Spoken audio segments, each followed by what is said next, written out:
तो दोस्तों जिनवू को एक इंटरनेशनल कॉन्फ्रेंस अटेंड करने के लिए बुलाया गया है एंड ये बात हवांग डोंगसू को पता चल जाता है एंड वो प्लान बनाता है कि वो जिनवू को किडनैप कर लेगा एंड जिनवू उसे ढूंढते ढूंढते उस तक पहुंच जाएगा। दूसरी तरफ जिनवू को पता चल जाता है एंड वो अपने सारे शैडो सोल्जर्स को सभी दिशा में भेज देता है ताकि वो जिनवू को जल्दी से ढूंढ पाए। एंड एक पुराने गोडाउन में जिनवू को किडनैप करके रखा गया था जहाँ पर एक शैडो सोल्जर्स पहुंच जाता है एंड जैसे ही हवांग उस पर हमला करने की कोशिश करता है जिनवू तुरंत उससे जगह स्विच कर लेता है। एंड उसके बाद की फाइट देखने के लिए वीडियो को पूरा एंड तक देखना। चलिए वीडियो को स्टार्ट करते हैं। जिनवू देखता है कि जिन्हो की हालत बहुत ज़्यादा खराब है और वो उसे स्टोर से एक पोशन लेकर पिलाने की कोशिश करता है पर उसकी हेल्थ 10% से नीचे होने के कारण पोशन उस पर काम नहीं करता और ये देखकर जिनवू और ज़्यादा गुस्सा हो जाता है। हवांग डोंगसू जिनवू पर हमला करने की कोशिश करता है पर जिनवू डॉज कर लेता है एंड उल्टा डॉज करने के बाद उसके पेट पर जोर से एक पंच मारता है जिसके कारण डोंगसू के मुंह से खून निकल आता है एंड वो बहुत ही दूर फेंका जाता है।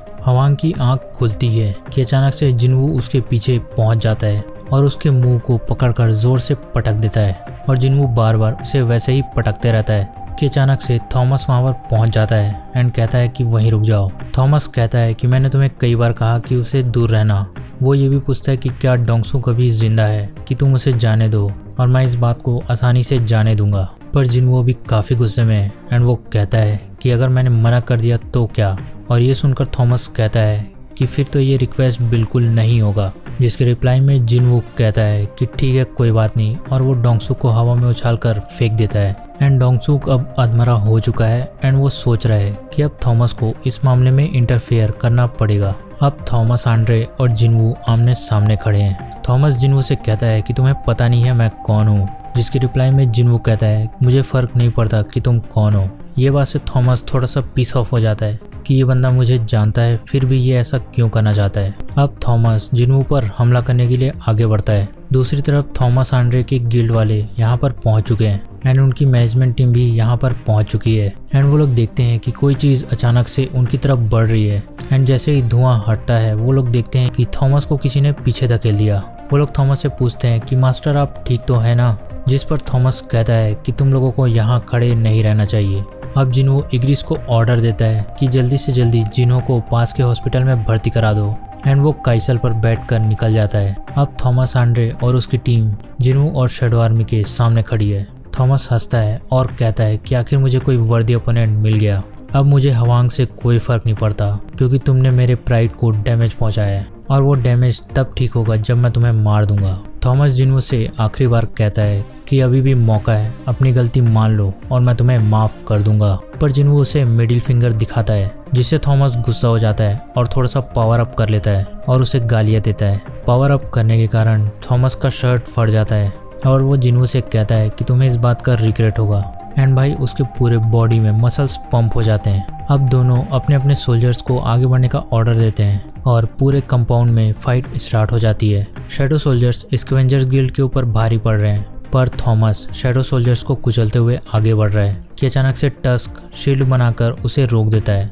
पर थॉमस इतना पावरफुल है कि वो एक पंच में उस शील्ड को तोड़ देता है और टस्क को भी खत्म कर देता है। इसके बाद वो तुरंत जिनवू की तरफ आगे बढ़ता है और जिनवू मुड़कर देखता है कि थॉमस यहाँ पर पहुंच चुका है। थॉमस एकदम तेजी से जिनवू की तरफ बढ़ता है पर अचानक से आयरन बीच में आ जाता है और शील्ड से रोकने की कोशिश करता है, लेकिन थॉमस एक जोरदार पंच से आयरन को खत्म कर देता है। लेकिन इतनी देर में जिनवू अपने जगह से गायब हो चुका है एंड वो अचानक से स्पीड से थॉमस के पीछे आ जाता है और उसके पेट में डैगर से हमला करने की कोशिश करता है। लेकिन थॉमस की बॉडी स्ट्रांग होने के कारण डैगर का उस पर कोई फर्क नहीं पड़ता और उल्टा थॉमस जिनवू को एक जोरदार पंच मारता है जिसके कारण जिनवू दूर फेंका जाता है। थॉमस जिनवू से कहता है कि तुम्हारा सामना एक नेशनल लेवल हंटर से हुआ है।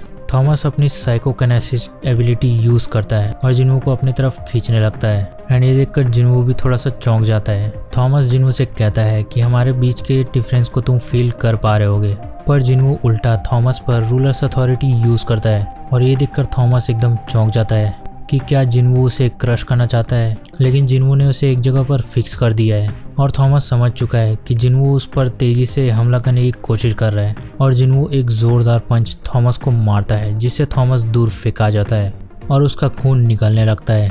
जिनवू तुरंत उस पर फिर से हमला करने के लिए आगे बढ़ता है और कहता है कि अभी तुम क्या बोल रहे थे कि हमारे बीच के स्ट्रेंथ में कितना डिफरेंस है, और वो एकदम स्पीड से चारों तरफ थॉमस पर अटैक करता है। एंड थॉमस बिल्कुल भी ब्लॉक नहीं कर पा रहा है और वो कहता है कि मैंने तुम्हें अंडर एस्टिमेट कर दिया। और थॉमस अपना रीइंफोर्समेंट यूज करता है जिसके कारण उसकी पूरी बॉडी में आर्मर आ जाते हैं। अब यहाँ पर पता चलता है कि थॉमस भी रूलर का एक वेसल है। कमिश ड्रैगन को हराते समय 4 नहीं बल्कि 5 इंसान बच गए थे, जिनमें से थॉमस भी था।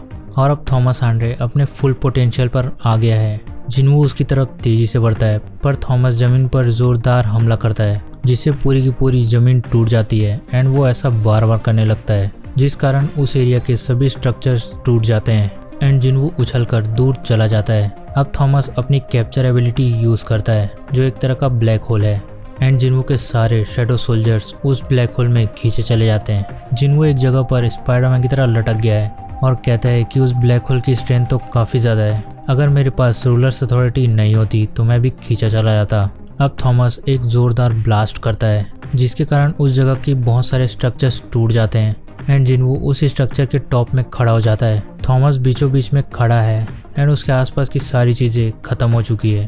थॉमस जिन्वू की तरफ देखकर कहता है कि अगली बार मैं मिस नहीं करूँगा। एंड जिन्वू भी उसे बैटमैन की तरह देख रहा है।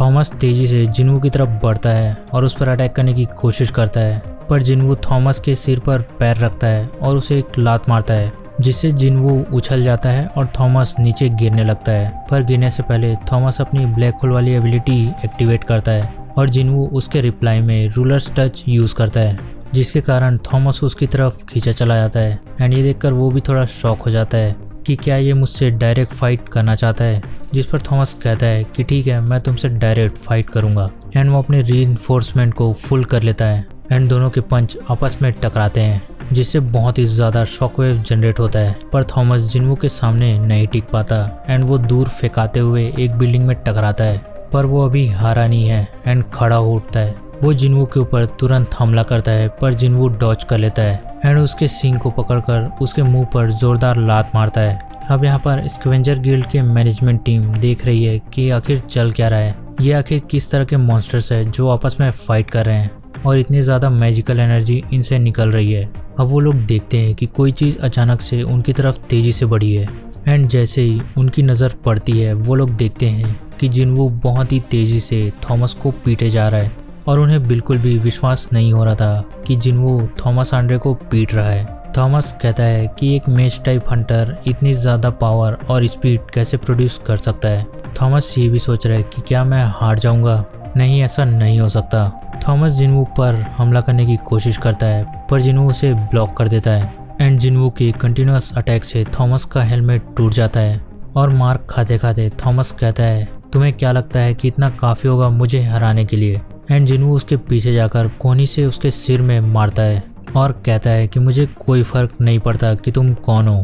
मैनेजमेंट टीम वाले जिन्वू को कहते हैं कि बस रुक जाओ, पर जिन्वू बिल्कुल नहीं रुक रहा है और कंटिन्यूअस पंच मारे जा रहा है जिसके कारण थॉमस का हेलमेट पूरी तरह से टूट चुका है और वो कहता है कि रुक जाओ मैं हार मानता हूँ, और जिन्वू रुक जाता है। एंड ये देखकर मैनेजमेंट टीम वाले भी चौंक जाते हैं कि ग्रेट थॉमस आंड्रे को किसी ने हरा दिया। जिन्वू वहाँ से निकल जाता है। स्कैवेंजर्स गिल्ड वाले थॉमस आंड्रे को हील करना स्टार्ट करते हैं पर हवांग डोंगसुक को हील नहीं किया जा सकता क्योंकि उसकी सांसें रुक चुकी है एंड वो मर चुका है। तो ये फाइट यहीं पर खत्म होती है। अगर आपको वीडियो अच्छी लगी तो वीडियो को लाइक करें, चैनल को सब्सक्राइब करें। Thank you for watching this video. मिलते हैं नेक्स्ट वीडियो में। Good bye.